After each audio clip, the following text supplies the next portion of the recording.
Most companies don't get hacked because attackers are actually smart. Companies get hacked because they're kind of lazy. And not just a little lazy, systematically lazy. Security doesn't collapse because of elite hackers or zero-day exploits. That's really far in between.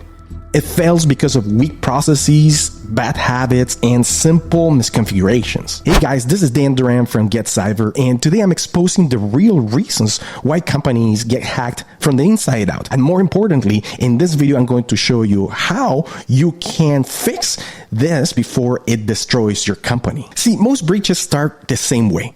Something ends up online that shouldn't be online, or maybe it's a port that was left behind during a rush change. Maybe it's an old VPN point. AWS S3 buckets or an abandoned subdomain still point to production, you name it. It could be anything. Companies keep adding things to the internet, and they never clean them up. See, during external assessments, I keep finding the same issues over and over again. Old Cisco AnyConnect VPN portals without MFA, outdated Sisal or Sonic Wall appliances missing critical patches, cloud services in AWS or Azure running outside its visibility. Sometimes it's just simple as Cloudflare still pointing to old infrastructure, years after it should have been shut down. Attackers don't start by hacking your firewall. They start by Googling you. They enumerate everything they can find about the company before launching a single exploit. In most environments, hackers literally know more about a company's external footprint than the company itself. If you're not continuously monitoring your attack surface, you're completely blind. That's the point. And the fix is not that hard. You need an accurate asset inventory. You need automated external reconnaissance. You need continuous discovery of exposed services and shadow IT. You can use tools like Shodan, Nmap automation, and attack surface monitoring platforms. But tools don't matter if your mindset is wrong. You cannot defend what you don't know exists. Now, on the other side, let me make something very clear. Passwords are dead. If your security strategy still relies on passwords alone, you are already compromised. You just don't know it yet. Attackers don't waste time on brute forcing passwords anymore. I don't even do that. Instead, they use credentials reused from the dark web leaks. They use what's called password spraying. They use OAuth abuse. They use MFA fatigue attacks. They steal session tokens. They don't break in. They just sign in. See, the thing is, identity is now the #1 attack vector, especially Microsoft 365 and Azure AD. It is not because the technology is bad, it's because the configuration is bad. Companies think that they're secure because they turn on MFA. But the thing is, they leave legacy authentication enabled. They exempt service accounts from MFA, or they leave the IMAP or POP protocols wide open. They allow external OAuth apps by default, and they hand out global admin roles like candy. In my experience, I've seen up to 19 or 20 users with admin permissions. I've seen companies enable MFA and they never enforce it. You just have it as enable. Or I've seen privileged identity management sitting there just completely unused. These same companies act as shocked when hackers get into their mailboxes and launch business email compromise attacks or back attacks. Security starts with identity. You must enforce MFA everywhere. You must kill legacy authentication. You must lock down third-party OAuth app consent. You must audit and restrict service accounts. Azure AD conditional access is not optimal anymore. It's completely mandatory. And unfortunately, it's more expensive. So if you're getting E3 or E5 licenses, then you'll be paying way more, but it is important. Now, let's talk about misconfigurations. People think hackers spend weeks crafting exploits. Well, let me tell you, they don't.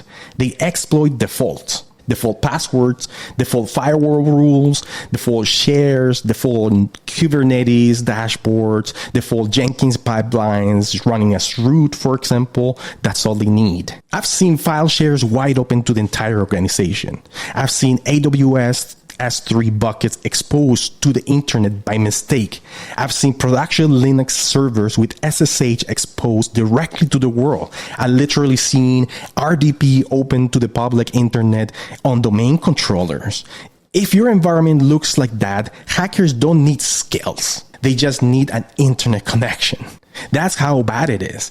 The fix is simple. It's configuration discipline. You need to harden servers and cloud services before they go live. You must apply least privileges, and you need to automate configuration checks so your security doesn't drift. Another reason companies get destroyed is flat networks. Most organizations run one big flat internal network. Everything can talk to everything. Servers, user laptops, dev machines, test rigs, printers, even security cameras, all on the same network. So once the system gets compromised, attackers spread instantly. That's why ransomware spreads so fast. Their playbook is super simple.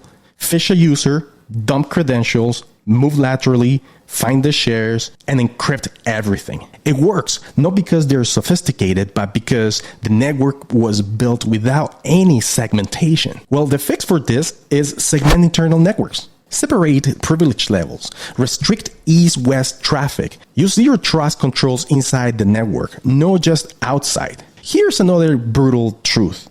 Most companies collect logs but never monitor them. Nobody reviews alerts. Nobody responds to anything. I've seen companies with 50,000 SIEM alerts per day and zero being reviewed.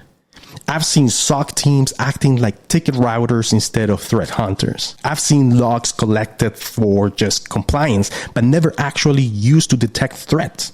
Logging isn't security. Detection and response are security. The fix for this is tune your SIEM. Use behavioral analytics, correlate events, detect credential theft, persistence, and lateral movement, not just failed logins. Now let's talk about the biggest problem of all. Security is talked about, but it's never operationalized. Companies think buying security tools means they bought security. They get a firewall and they think they're secure. They buy CrowdStrike and they think they're secure. They buy Microsoft E5 and they think they're secure. But tools don't secure companies. Process does. Execution does. Discipline does. Real security means configuration standards, quarterly security reviews, hardening routines, privileged access policies, patch cycles that actually are enforced, backups that actually are tested, incident response that is actually rehearsed. Without that, you're just wasting money. And finally, most defenders don't think like attackers. Security teams follow checklists. Attackers follow paths. Attackers ask simple questions. What can I access right now? What did they forget to secure? What has too many permissions? What isn't being logged? Where can I hide? If your security team never tests your defenses like an adversary, your security team is just a fantasy, a fugazi. Pen test once a year is not enough. You need ongoing attack simulations and continuous security pressure. So here's the reality. Most companies don't get hacked because they're unlucky or hackers are super smart. They get hacked because they're undisciplined, they're blind, they allow weak identity, they operate flat networks, and they ignore misconfigurations. They also fail to detect. They avoid processes. And they don't think like attackers. So once again, how do you fix this? Start with continuous external visibility, secure identity, harden configurations, segment your network, upgrade your detection, have real backups, an adversarial mindset. If you run a business or work in security, this is your wake-up call. Hackers aren't beating us by brilliance. They're beating us with consistency. Security isn't about buying tools. It's about execution. It's about discipline. Start today. Don't wait until after you've been breached. If you want real breakdowns of attack paths like hacking walkthroughs and enterprise defense strategies, subscribe to my channel. This isn't a hype. This is real security. See you in the next one.